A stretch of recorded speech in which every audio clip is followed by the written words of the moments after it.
The shuttle's hull groaned as it passed through the Zypheron flagship's energy barrier.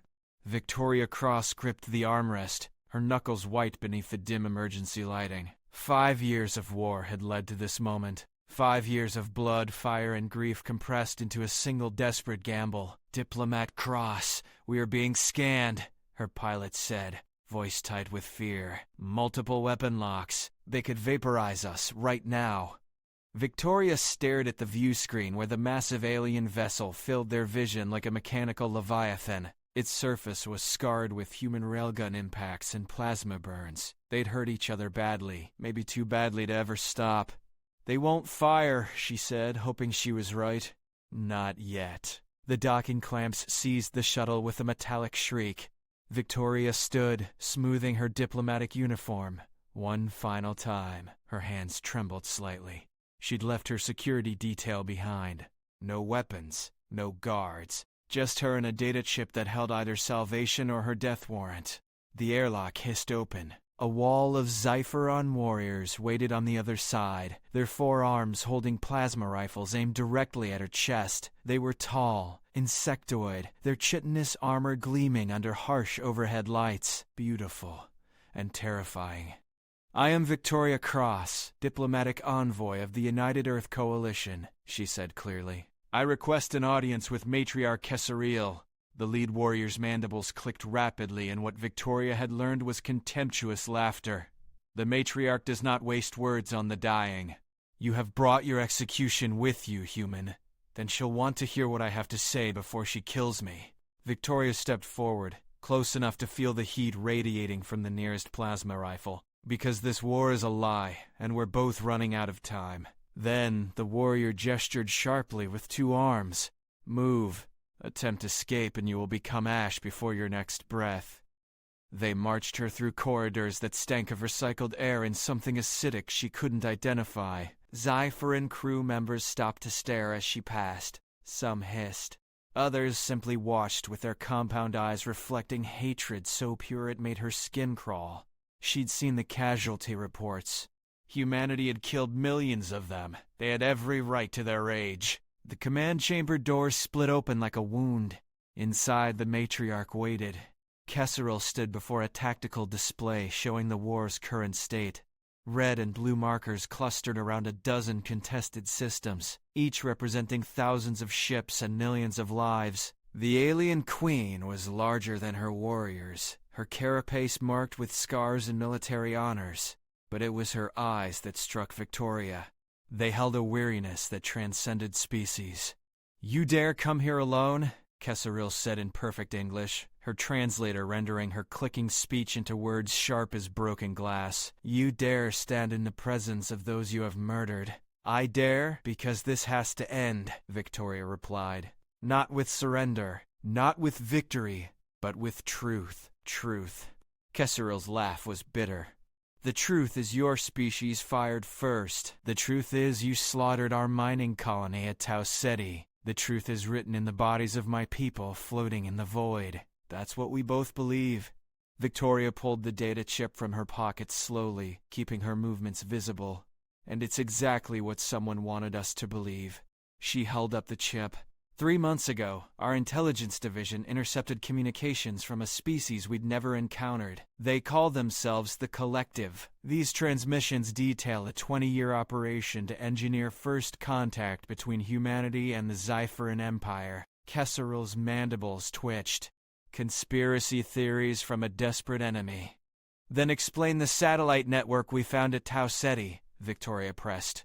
"Explain the falsified transponder codes that made our exploration ship look like a warship. Explain why the distress signal from your colony was broadcast on encrypted human military frequencies that we hadn't even established yet." She took another step forward. A warrior's rifle hummed with charging energy. But Kessa'ril raised one hand to halt him. "Show me." Victoria approached the tactical display and inserted the chip. Holographic data flooded the space between them. Communications logs, sensor readings, video footage of sleek ships that belonged to neither humanity nor the Zypheron Empire, moving through the Tau Ceti system weeks before the massacre. "They set the stage perfectly," Victoria explained, her voice steady despite the rage building in her chest. "They hacked our navigation beacon to redirect our ship into your territory. They planted evidence of human weapons at the colony. They made sure both our species would find exactly what we expected to find, proof that the other side struck first." Kessa'ril's claws scraped against the metal railing as she leaned closer to the display. Her compound eyes tracked through the data with frightening speed. "Why?" she demanded. "What purpose could this serve?" "Because fighting each other made us weak." Victoria pulled up another file showing fleet deployments. "Look at the projections. At our current rate of attrition, both our civilizations will be crippled within 18 months. Our shipyards depleted, our best soldiers dead, our economies shattered." She met Kessa'ril's gaze directly. "And that's when the collective fleet arrives to claim the ruins. We found their battle plans in the intercepted data. They've done this before. Engineer conflicts between emerging species, then sweep in during the aftermath. They're not conquerors. They're scavengers who make their own corpses." The command chamber fell silent except for the hum of the ship's systems. Kessa'ril turned away, her body language radiating something Victoria couldn't quite read. "I have lost so much to this war," the matriarch said quietly. "My finest commanders, 3 colony worlds, civilian transports that should never have been targets." Her voice cracked slightly. "How do you ask me to believe that all of that suffering was orchestrated? That the enemy I have fought for 5 years is not the true enemy at all?" "I'm not asking you to believe me," Victoria said. "I'm asking you to look at the evidence and decide for yourself. Because if I'm wrong, you can execute me right here and the war continues. But if I'm right and we keep killing each other, then everyone we've already lost died for nothing except the collective's convenience." Kessa'ril's 4 hands curled into fists. "My war council will never accept this. They have sworn oaths in the blood of the fallen. They will demand your death and the annihilation of your species as payment for our grief." "Then we're all dead anyway," Victoria said bluntly. "Because humanity won't surrender either. We'll burn every world to ash before we submit. You know we will. You've seen how we fight." "Yes." Kessa'ril's mandibles trembled. "Your kind dies rather than yield. It is both admirable and horrifying." Victoria took a breath, preparing to make the offer that would either save everything or cost her life. "I propose an immediate ceasefire. Full transparency. Share all our intelligence on the collective. Prepare a joint defensive operation." "Impossible," one of the Zypheron commanders snarled, stepping forward. "The human speaks poison, matriarch. This is a trick to—" "I will offer myself as a hostage," Victoria interrupted, her voice cutting through the chamber like a blade. "I will remain aboard this ship in your custody until the ceasefire is verified. If humanity breaks the agreement, you execute me and resume the war. If we're lying about the collective, kill me. My life is guarantee of human sincerity." The chamber erupted in clicking arguments. Warriors gestured frantically at each other while Kessa'ril stood motionless, processing Victoria's words. Finally, she raised all 4 hands for silence. "Leave us," she commanded. "All of you. I will speak with the human alone. Matriarch, this is now." The warriors filed out reluctantly, casting hostile glances at Victoria as they departed. The door sealed, leaving the 2 leaders alone amid the holographic wreckage of their shared war. Kessa'ril moved to a viewport showing the stars beyond. "Do you know what it costs to lead during war, human? The decisions that hollow you out from within." "Yes," Victoria said softly. "Every authorization I sign, every fleet I commit, every casualty report that crosses my desk, they all have names, families, futures that end because I made a choice." "I had a daughter," Kessa'ril said abruptly. The words hung in the air like a confession. Her name was Realshin. She commanded a frigate in the defense of Arcturus Station. Your railguns tore her ship apart. I have not told my people. A matriarch who shows weakness, who mourns openly, is a matriarch who cannot lead. Victoria felt her throat tighten. The opening assault on Earth. They hit the civilian evacuation routes first. My husband and son were on a transport headed for Mars. Her voice barely rose above a whisper. They burned. just like thousands of others who never wanted any part of this war. Kessa'ril turned, and Victoria saw something impossible in those alien eyes. Recognition, understanding, the shared weight of loss that transcended species. "We are mothers who have lost our children to a war neither of us started," the matriarch said. "And you ask me to make peace with those who killed her." "I'm asking you to stop more mothers from joining us," Victoria replied. "I'm asking you to choose a different ending than the one we're racing toward. My council will rebel. Some will call me traitor. I may lose my position, my honor, everything I have built. I know." Victoria stepped closer. "But you'll save your people. Isn't that worth any price?" Kessa'ril's claws tapped against her carapace in a rhythm Victoria recognized as deep thought. Minutes passed. The holographic display continued its grim calculations, projecting casualties into the millions as the war ground on.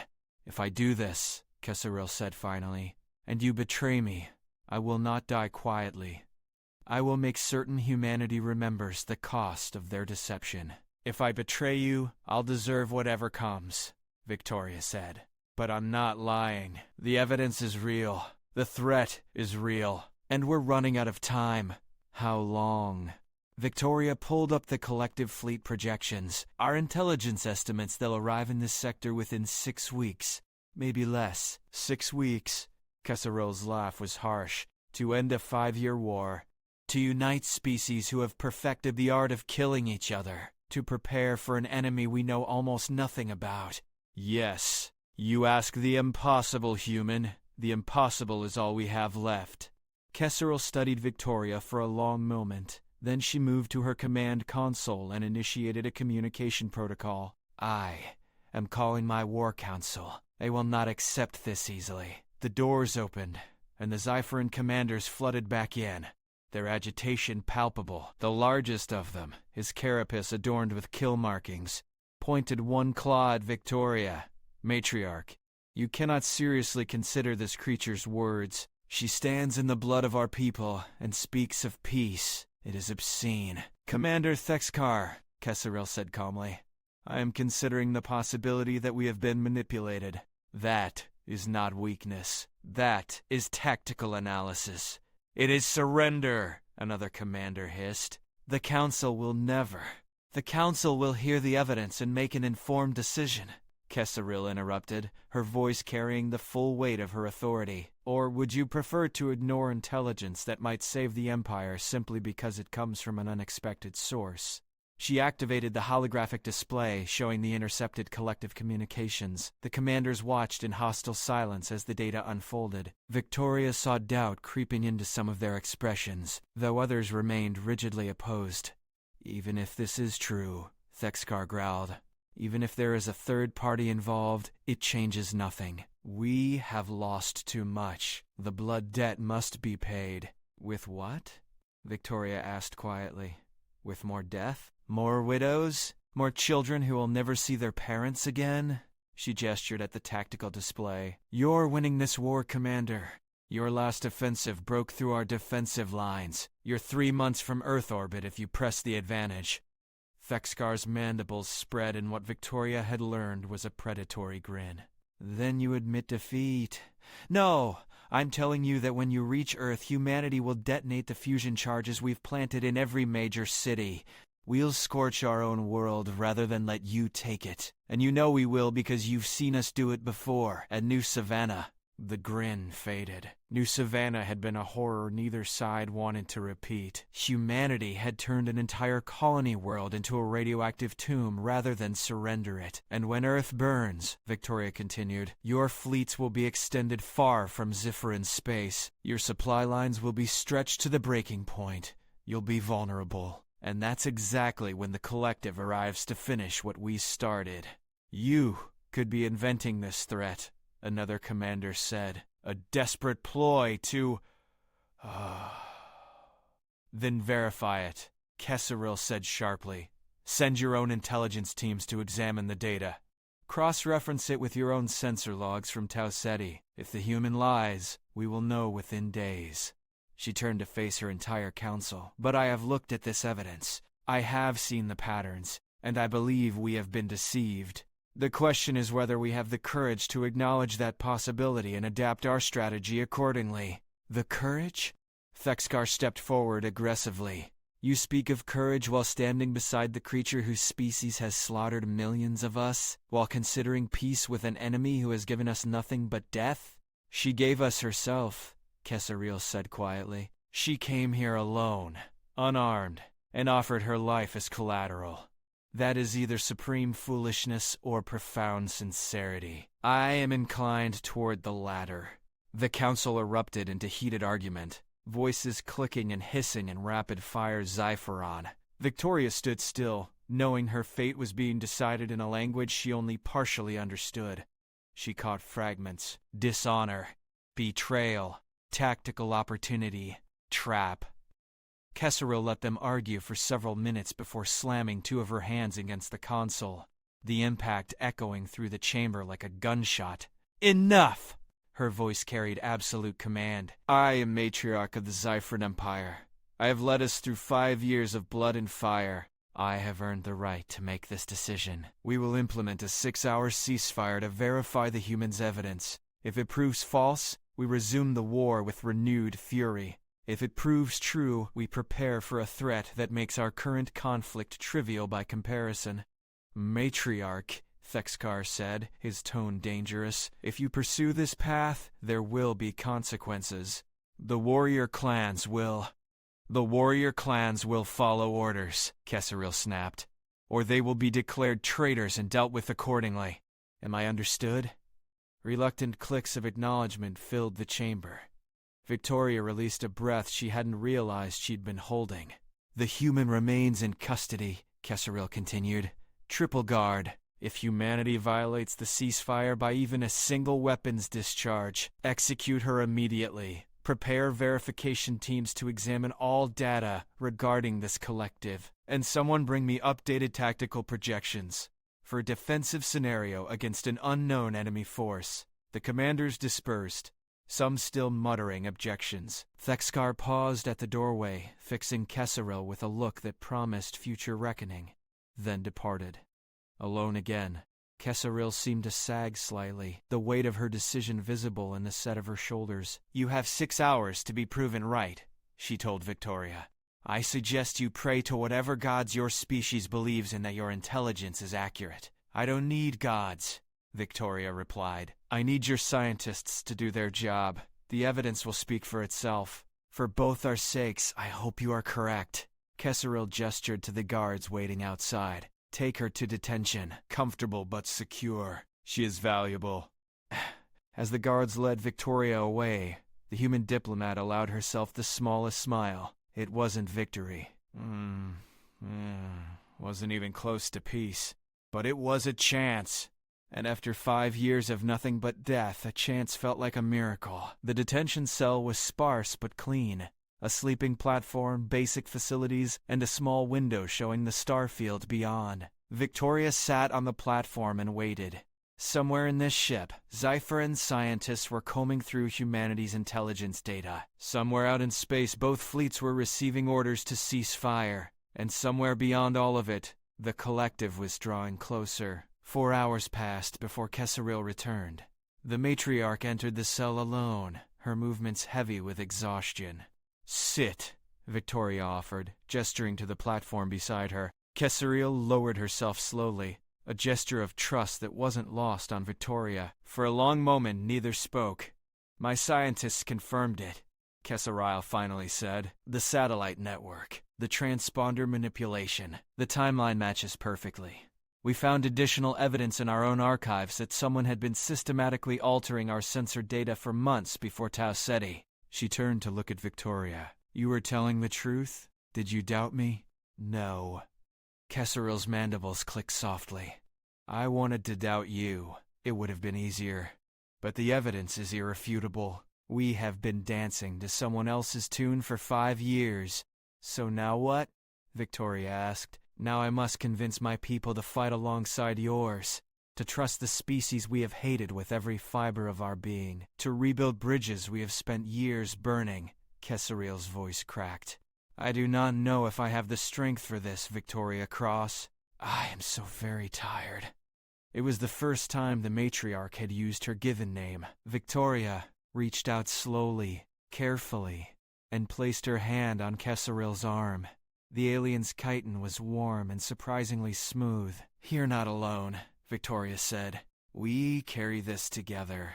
Both of us. Both our peoples." Kessa'ril looked at the human hand on her arm. Then, slowly, she placed one of her own hands over Victoria's.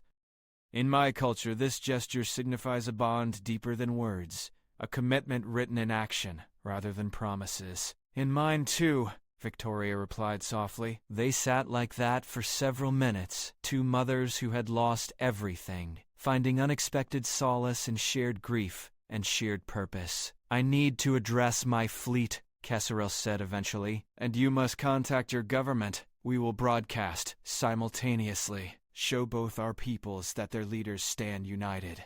Victoria nodded. "They won't all accept it. No. Some will call us traitors. Some will refuse orders. There may be violence." Kessa'ril stood, helping Victoria to her feet. "But we will show them the truth and trust that enough will listen." They walked together to the command chamber. The council waited, their expressions ranging from resignation to barely contained fury. Kessa'ril took her position at the central console while Victoria was given access to the human communication array. "Open channels to all Zypheron vessels," Kessa'ril commanded. "Fleet-wide broadcast. Priority Alpha." She waited for confirmation, then began to speak. "Warriors of the Empire. For 5 years we have fought the humans with honor and fury. We have bled them and they have bled us. But I stand before you now to reveal a truth that changes everything we thought we knew about this war."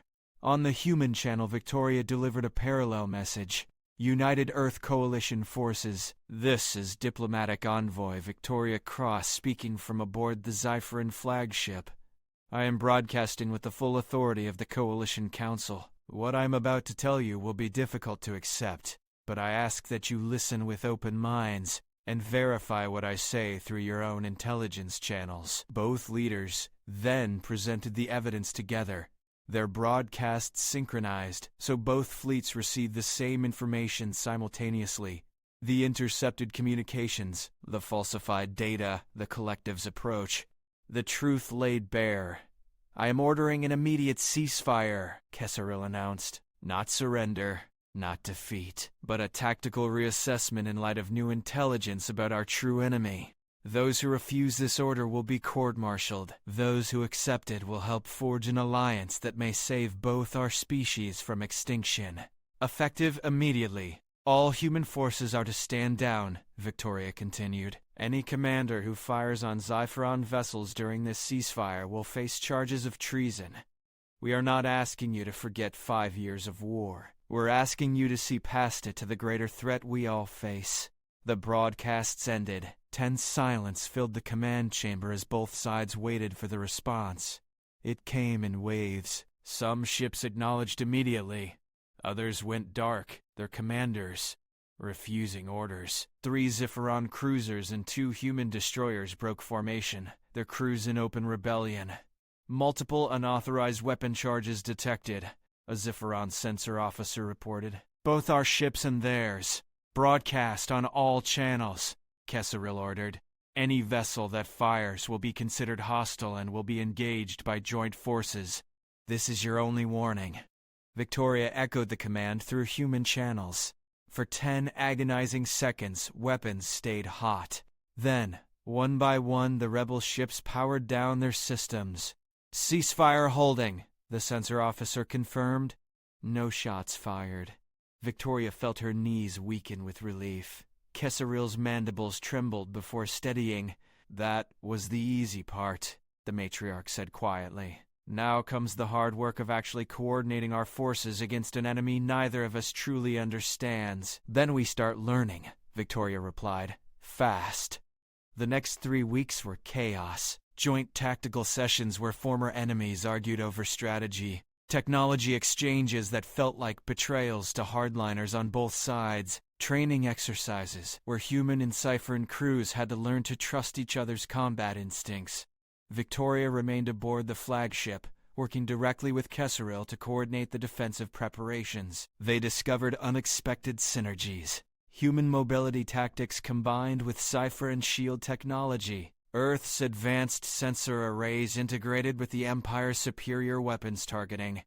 Two different philosophies of warfare merging into something greater than either alone, but tensions remained high. 3 assassination attempts were made against Victoria, and 2 Zypheron diplomats were attacked by human extremists. The alliance was fragile, held together by necessity and the personal bond between its 2 architects. On the 38th day of the ceasefire, the Collective arrived. Their fleet emerged from hyperspace at the edge of the system. 100 sleek vessels that moved with predatory grace. The sensor data that flooded both Allied command centers was terrifying in its implications. Their technology is decades ahead of ours, the human tactical officer reported. Shield strength readings are off the charts. Weapon signatures unlike anything in our database. They're broadcasting, the Zypheron communications officer said.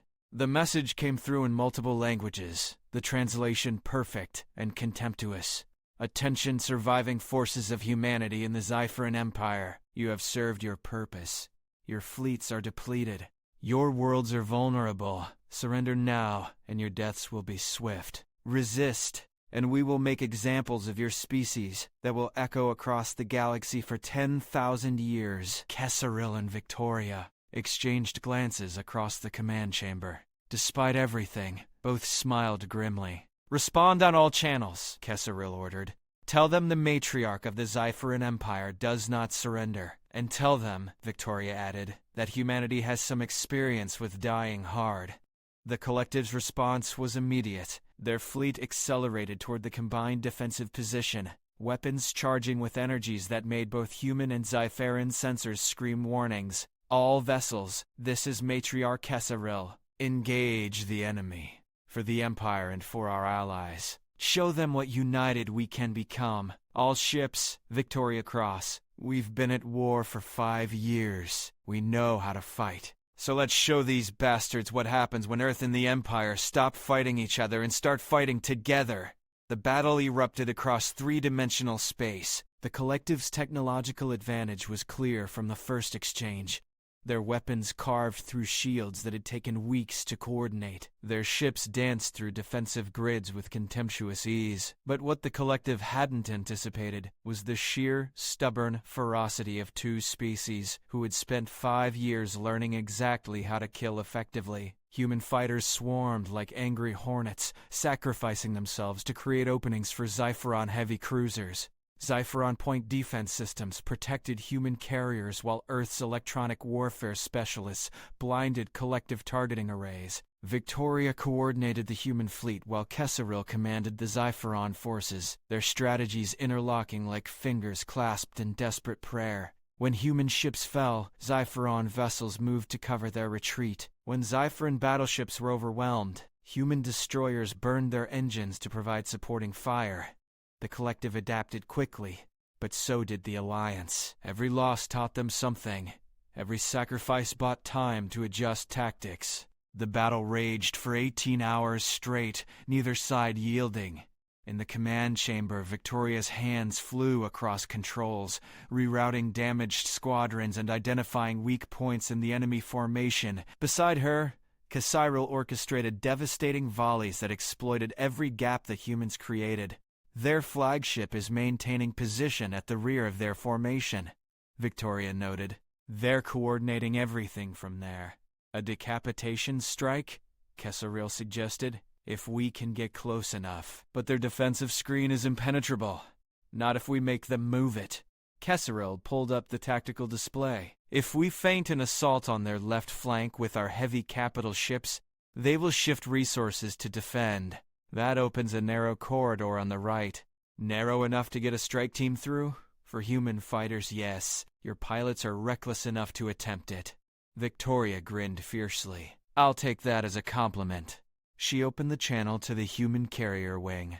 Strike Squadron 7, this is Cross. I need volunteers for a suicide run, and I mean that literally. The response was immediate. We volunteer, ma'am. All of us.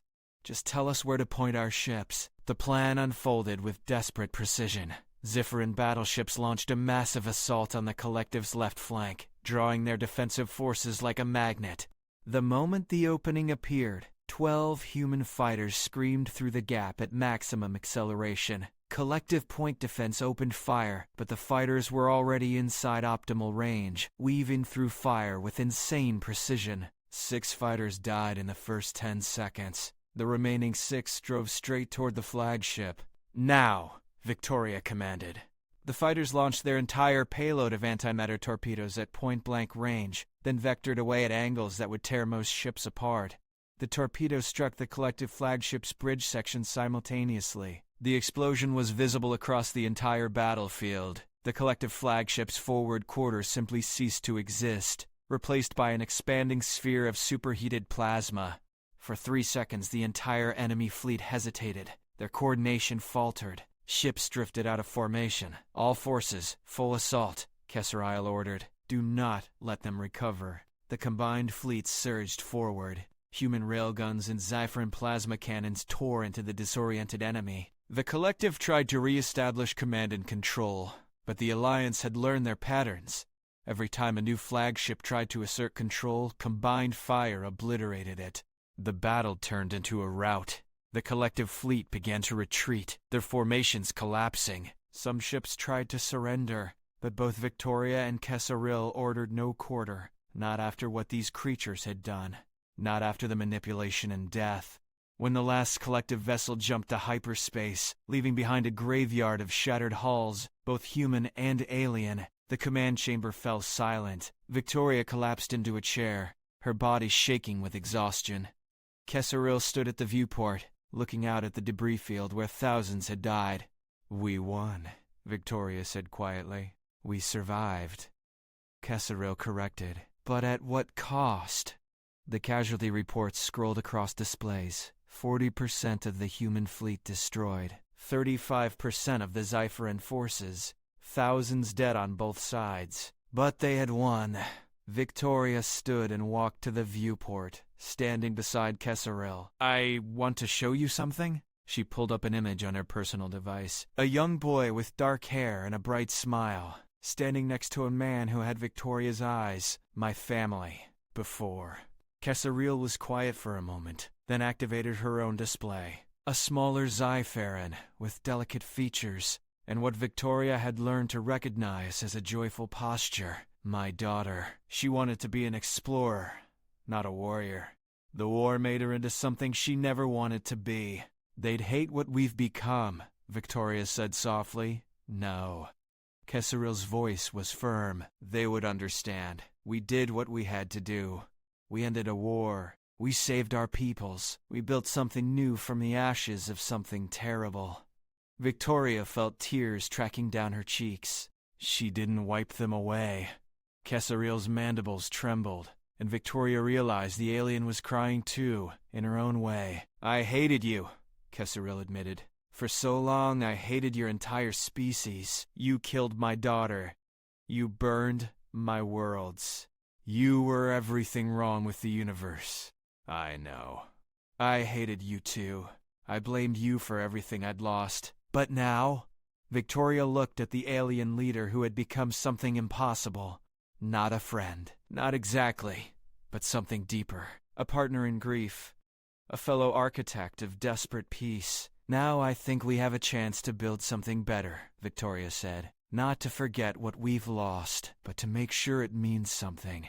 Kessa'ril reached out with one hand. Victoria took it without hesitation. "The war is over," the matriarch said. "The hard part is just beginning," Victoria replied. "Building peace is harder than waging war. Then we build it together, Earth and the Empire. Two species who learned to see past their hatred." Outside the viewport, human and Zypheron ships began coordinating rescue operations, pulling survivors from the wreckage. Former enemies working side by side because two leaders had been brave enough to break. Victoria thought of her son, who would never grow up. Her husband, who would never hold her again. All the losses that could never be recovered. But she also thought of the future that was now possible because of what they'd done. "My people will build a monument," Kessa'ril said quietly. to honor the fallen. All of them, humans and Zypherons together. Earth will do the same, Victoria promised, and will make sure future generations understand the cost of war, the real cost. They stood together in the command chamber of a former enemy flagship, watching as the first day of peace dawned across two civilizations that had spent 5 years trying to destroy each other. It wasn't a happy ending. Too much blood had been spilled for happiness, but it was an ending that opened doors instead of closing them, and sometimes that was enough.